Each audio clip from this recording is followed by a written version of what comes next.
रामचंद्र भगवान की जय हो, गुरु भगवान की जय हो, राधा रानी की जय हो।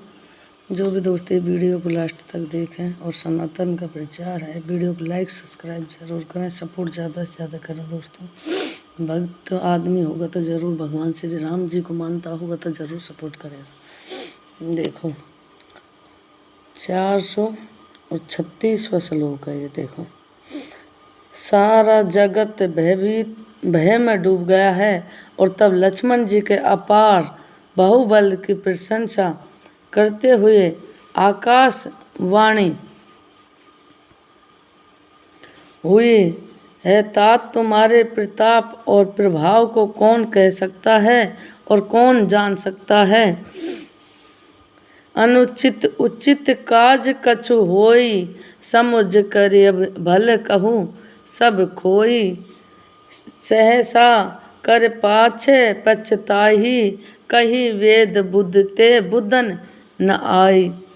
परंतु कोई भी काम हो उसे अनुचित उचित खूब समझ बूझ कर किया जाए तो सब कोई अच्छा कहते हैं। और वेद और विधान कहते हैं कि जो बिना विचारे जल्दी में किसी काम को करके पीछे पछताते हैं वो बुद्धिमान नहीं है।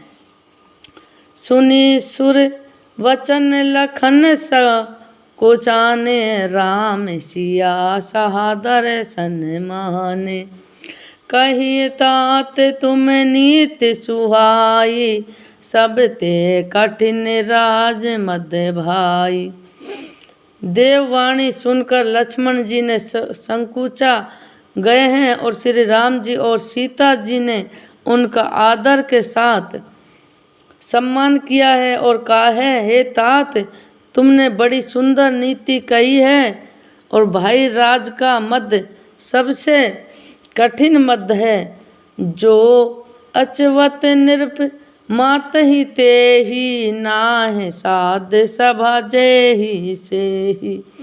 सुनहु लखन भले भरत सरीसा, विद प्रवच मही सुनना दीसा। जिन्होंने साधुओं की सभा का सेवन सतखंड ने किया, वही राजा राज मंत्र रूपी मदिरा का आचमन करते हैं और पीते हैं, मत वाले हो जाते हैं। हे लक्ष्मण सुनो, भरत सरीखा उत्तम पुरुष ब्राह्मण की दृष्टि में तो कहीं सुना ही नहीं गया है न देखा गया है। भरत होय न राज मधु विधि, हरि हर पद पाए। और कबूह की काज काजी शिकरनी, चीरन सिंध बिन साई। अयोध्या में राज की तो बात ही क्या है। ब्रह्मा विष्णु और महादेव का पद पाकर भी भरत को राज का मद नहीं होने का क्या कभी काजी की बूंदों से क्षीण समुद्र नष्ट हो सकता है, फट सकता है। तिरमरुहु तरुण तरिन ही मंकु, गिलही गंगनु मगन मुख मृग मिलन। गोपद जल पूडही गट जोनी, सहज क्षमा बरु साढ़ छोहनी। अंधकार चाहे तरुण मृगा के सूर्य को निगल जाए, आकाश चाहे बादल के सम्मान कर मिल जाए, गो के खूर इतने जल में अगस्त जनी डूब जाए और पृथ्वी चाहे अपनी स्वभाव की क्षमा सहनशीलता को छोड़ दे। मशक फूंक मक्कू मेरू उड़ाई, होय निर्मय मधु भरत ने भाई। लखन तुम्हारे शपथ पितु आना, सोच समुंद नहीं भरत समाना। मच्छर की फूंक से चाहे सुमरू उड़ जाए, परंतु हे भाई भरत को राज मद कभी नहीं हो सकता। हे लक्ष्मण, मैं तुम्हारी शपथ और पिता की सौगंध खाकर कहता हूँ, भरत के समान पवित्र और उत्तम भाई संसार में नहीं है। सगुण खीर अवगुण जल ताहा ताहा, मिलहि रचहि पर पंच विधाता।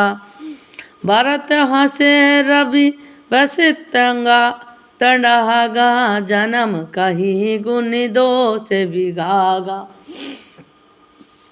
हे तात, गुरु गुण रूपी दूध और अवगुण रूपी जल को मिलाकर विधाता ने इस दष्ट की जगत को रचता है, परंतु भरत ने सूर्य वंश रूपी तालाब में हंस रूपी जन्म लेकर गुण और दोष का विभाग कर लिया है, दिशा दोनों की अलग अलग कर दिया है। गही गुण पही तज अवगुण बारी, नीज जैसे जगत किन उजियारी। कहते भरत गुणशील सुभाहु, प्रेम प्रयोग मघन रघुराहो।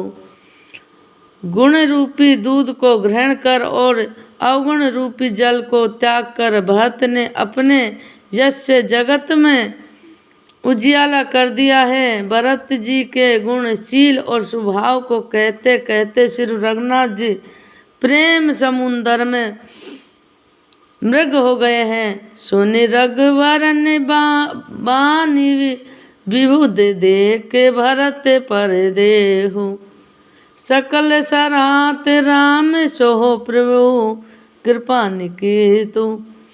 श्री राम जी की वाणी सुनकर और भरत जीव पर उनका प्रेम देखकर समस्त देवता उनकी सराहना करने लगे और कहने लगे कि श्री रामचंद्र के समान कृपा के धाम प्रभु और कौन है। जो न होते जगत जन्म भरत को, सकल धर्म धुरे धरनी धरे को। कभी कुल अगम भरत गुण गाथा, कोई जाने तुम्हें बिन रघुनाथा। यदि जगत में भरत का जन्म न हो तो पृथ्वी पर संपूर्ण धर्म को दूर को कौन धारण करता है। हे रघुनाथ जी, कवि कुल के लिए अगम उनकी कल्पना अतीत भरत के गुण की कथा आपके सिवा और कौन जान सकता है। लखन राम सिया सुन सुर बानी, अति सुख लह नहु जाए बखानी। यह भरत सब सहित ईसाई, मदा कीन पुरित नाही। लक्ष्मण जी और श्री रामचंद्र को सीता जी ने देवताओं की वाणी सुनकर अत्यंत सुख पाया, जो वर्ण नहीं किया जा सकता। और भरत जी ने सारे समाज के साथ पवित्र मदिगानी में स्नान किया है। सरित समीप राख सब लोगा, माघी मात गुरु सचिव नियोगा। चले भरत जब सिया रघुराही, सात निसादर नाथ लघु भाई। बोलो श्री रामचंद्र भगवान की जय।